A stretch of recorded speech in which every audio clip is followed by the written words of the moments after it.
Hello everyone, तो आज एक और वीडियो में तो आज सीखेंगे कि हम स्कल्पटर स्टैंड कैसे बनाते हैं, यानी आर्मेचर स्टैंड जिसे हम अलग अलग नामों से जानते हैं, जैसे आर्मेचर स्टैंड हो गया या स्कल्पचर स्टैंड हो गया, बहुत सारे और भी नामों से जाना जाता है। ये पहले तुम ये जान लेते हैं कि यह काम के साथ है। जब भी हम स्कल्पचर कोई भी स्कल्पचर बनाते हैं, कोई भी हो, चाहे वो मतलब कोई स्टैंडिंग हो, मैक्सिमम जो स्टैंड वाली मूर्ति होती है जो खड़ी हुई हो या तो जो लंबी होती है, यानी अगर आप मैक्सिमम बोले तो जो भी स्कल्पचर 30 या 6 से 7 इंच से जो बड़े होते हैं, 6-7 इंच से बड़े जितने भी स्कल्पचर होते हैं उनके एक सपोर्टिंग की ज़रूरत होती है, तो उनके लिए ये काम आता है। ठीक है, तो इसके और ये एक स्कल्पचर स्टूडेंट के लिए बहुत ही ज़रूरी होता है, क्योंकि इसके बिना हमारा कोई भी काम पॉसिबल नहीं होता। अगर ये होता है तो हमारा आर्मेचर बहुत ही सेपरेट रहता है या और खड़ा हुआ रहता है, उसमें बहुत ज़्यादा हमारे को हेल्प होती है। तो एक आपको समझना जरूरी है, जब हम स्टार्टिंग करते हैं जो बेसिक जो नीड होती है, जो जब हम बेसिक टू एडवांस लेवल पर हम जो सीरीज़ है ये तो उसी के ऊपर हम आज काम करेंगे। तो हमारे को सबसे पहले तो आज हम सीखेंगे कि हम आर्मेचर स्टैंड कैसे बनाते हैं। तो चलिए सीधे चलते हैं आर्मेचर स्टैंड की ओर।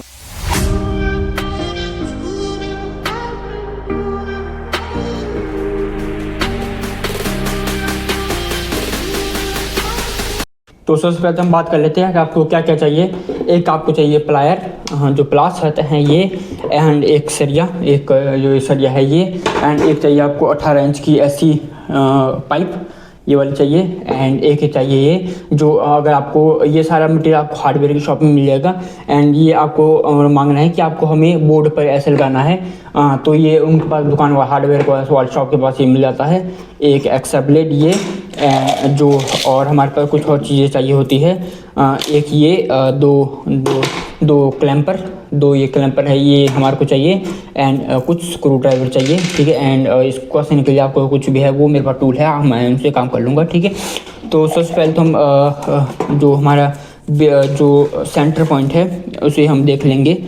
ठीक है, कि हम सेंटर पॉइंट कहाँ है। ये देख, हम ज़्यादा जो हम बनाएंगे तो ना ज़्यादा हम इस साइड बनाएंगे ना ज़्यादा उस साइड में, हम बिल्कुल यहाँ जैसे बनाएंगे, ये यहाँ जैसे, ताकि हमारा ये क्या एक तो आपको ऐसा बोर्ड बना लेना है जब छोटा बड़ा जैसे आपको नीड है, उसी तरह का आपको एक बोर्ड कोई भी सिंपल जैसा बना लेना है, ताकि वो आपको एक काम का आ सके। ठीक है, मैं आर्मेचर जो हमारा ये रॉड है मैं यहाँ जैसे लगाऊंगा अंदाजे, क्योंकि हमारे पीछे वाले साइड भी ज़्यादा बाहर ना हो और आगे वाले साइड में। तो यहाँ पर हम एक काम कर सकते, तो हम एक यहाँ भी लगा सकते हैं, जो ये वाला सेंटर पॉइंट है यहाँ पर। ठीक है, तो हम सबसे पहले एक यहाँ पर एक सेंटर पॉइंट खोज लेते हैं, एक यहाँ पर। ठीक है, ये हमारा है 1 फुट 9 इंच है, तो मतलब हमारा अप्रोक्स यहाँ पर आ गया हमारा सेंटर पॉइंट। ठीक है, ये यहाँ पर हमारा सेंटर पॉइंट है।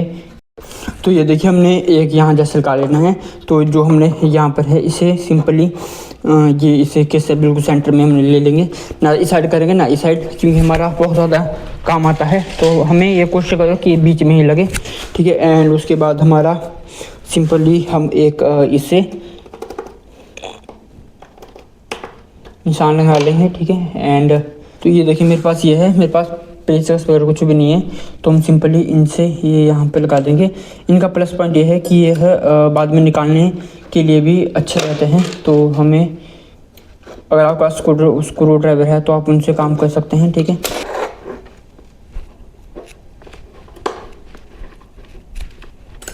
मैं हमेशा बोलता हूँ कि आपको जुगाड़ करना आना चाहिए। ठीक है, अगर आप जुगाड़ करना जानते हो तो आप कुछ भी कर सकते हो। ठीक है,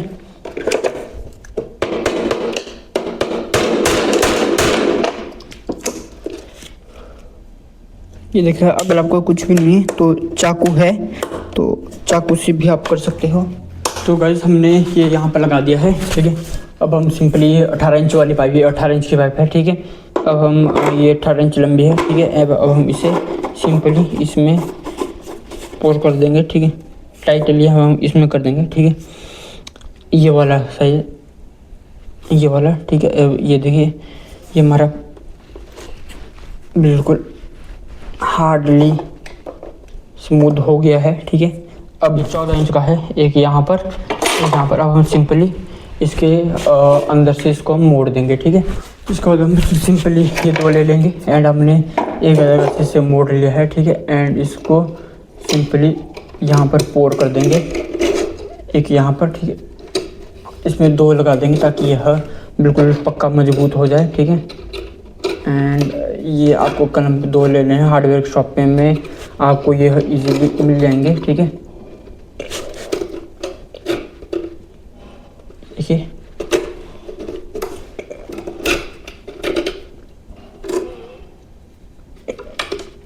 ये देखिए हमें यह सिंपली निकल भी सकता है, टाइट भी हो जाएगा। अब हम इसे सिंपली टाइट कर देंगे। तो ये देखिए हमारा बन के तैयार हो गया है। ये हमने सिंपली आगे को ये देखिए हमने रॉड लगा दी है, ये देखिए ये हमने पीछे दो कलम पर लगा दिया है। ये रॉड लगा, जब हम अब स्कल्पचर बनाएंगे तो इसमें सिंपली हम लगा देंगे। देखिए जैसे ये 1 फुट का है, ठीक है। अगर मान लो हमें नीचे करना है तो सिंपली हम इसे थोड़ा सा यहाँ से लूज़ करेंगे एंड नीचे वाले साइड लगाएंगे तो हमारा जो स्ट्रक्चर होगा तो ये इससे आगे हमारा इस साइड हो जाएगा। एंड ये बिल्कुल टाइटली एंड बिल्कुल स्मूथली एंड बिल्कुल पोस्चर हमारा खड़ा हो जाएगा। एंड इससे इस सारे में जब हम दूसरे तरीके से भी हम लगाते हैं, सिंपली हमारा जो यहाँ पर है एल वाला एल्बो हमारे यहाँ लग जाता है, जो यूं कर्व होता है। एंड जैसे ये वाली पाइप है वैसी पाइप इस साइड को लग जाएगी। एंड जो आर्मेचर का स्टैंड होगा जब पकड़ होगी वो हेड से लगती है, यानी सर से नीचे को लगती है। जैसे ये वाली नीचे मान लो हमारा यहाँ इससे नीचे है, ठीक है। तो सिंपली हम तार को यहाँ पर लगा देंगे एंड यहाँ पर टाइट कर देंगे, ठीक है, ताकि ये वाला काम हमारे नीचे तक मतलब पकड़ बना सके, ठीक है। तो ये हमने आज सीखा आर्मेचर स्टैंड बनाना, ठीक है। तो आपने अभी तक देखा कि हमने स्कल्पचर स्टैंड या स्कल्पचर आर्मेचर स्टैंड हमने बनाना सीखा। तो देखो अगर आपको थोड़ी बहुत इसके बारे में थोड़ी और जानकारी दूँ तो ये मैक्सिमम तो किसी एक पर्टिकुलर चीज़ में नहीं काम आता है। ऐसे हमारे वर्क में या हमारे काम में बहुत ज़्यादा हमारे काम आता है, लेकिन जब हम आगे मतलब प्रोफेशनल स्कल्पटर के तौर पर हम आगे बढ़ते हैं या हम क्ले से ही मिट्टी बनाना मूर्ति बनाना, जब हम आगे से इसी पे आगे प्रोफेशनली जब हम सोचते हैं तो हर एक चीज़ के लिए अलग अलग स्टैंड या अलग अलग स्टैंड हमारे यूज़ होते हैं। तो ये वाला स्टैंड तो मैक्सिमम उसी का काम आता है कि हमने मतलब 1 फुट या 1.5 फुट या कम से कम 1 से 2 फुट या 3 फुट तक अगर हम आर्मेचर स्टैंड अगर स्कल्पचर बनाना है तो यही प्रोसेस रहती है। लेकिन उसमें थोड़े हैवी मटेरियल लग जाते हैं। जब हमें 3 फुट की मूर्ति बनानी होती है तो थोड़ी बहुत जब हम प्रोफेशनली करते हैं तो उसमें के लिए तो जब हम 3 फुट या 2 फुट या 3 फुट जब हम काम करते हैं तो उस वक्त तो हमारे पास कुछ और ऑप्शन भी होते हैं। जैसे कि हम यूज़ करते हैं कि जो कोई भी आर्मेचर को बांस के द्वारा हम स्ट्रक्चर खड़ा कर देते हैं, कुछ ऐसा ही स्टैंड हम यूज़ करते हैं। लेकिन जब हम भारतीय कला में, लेकिन जब वेस्टर्न आर्ट पढ़ते हैं या जब हम वेस्टर्न तो अपनाने लगते हैं, वेस्टर्न को थोड़ी बहुत डिटेलिंग से प्रोसेस करते हैं तो वहाँ पर हमें ये चीज़ काम आती है। और वो चीज़ गलत भी नहीं है। वो अगर हम ये सोचते हैं कि भारतीय सभ्यता में तो ये ऐसा होता था और हम इसको यूज़ नहीं करेंगे तो ये देखो ये बेवकूफ़ी है, ठीक है। बेवकूफ़ी हम नहीं बोलेंगे, लेकिन जो रूल है या उसे हम थोड़ा ब्रेक कर सकते हैं। क्योंकि थोड़ा ईजी पड़ जाता है। क्योंकि बाँस में हमारे बहुत ज़्यादा दिक्कतें ये आती है कि हम पहले उसको खड़ा करना पड़ता है, उसको ठीक से बांधना पड़ता है एंड वो ठीक नहीं हुआ, अगर उसका जो टाइट करते वक्त या ढीला हो गया तो वो पूरा ख़राब हो जाता है, ठीक है। उसके रिप्लेसमेंट हम ये कर सकते हैं, ठीक है। तो आपने देखा हमने कैसे बनाया, आप भी इस प्रकार कर सकते हैं। इसमें लगभग मतलब 100 रुपये का खर्चा भी नहीं आएगा। 100 मतलब लगभग आप लेके चलो 150 रुपये का, उससे ज़्यादा ये चीज़ नहीं आएंगी। और आपको एक स्कल्पचर बनाने के लिए देखो स्टार्टिंग में तो आपको ज़रूरत नहीं है, लेकिन जब हम आगे बढ़ते हैं, जब हम प्रोफेशनली काम करते हैं तो टाइम आते आते ये आपका ज़रूरत पड़ती है और ये आपका ज़रूरत होती है और आपको ये टाइम टू टाइम आपको हैबिट पड़ती है। आपको मतलब वो आपको आने चाहिए, आपको करना पड़ेगा। तो टाइम के साथ ये चीज़ होती है, ठीक है। एंड इसी के साथ आज की वीडियो में, आज की इन्फॉर्मेटिव वीडियो में हम आज यहीं एंड करते हैं और कल अगली वीडियो में आप तब फिर से मुलाकात हो। तब तक के लिए जय हिंद, जय भारत।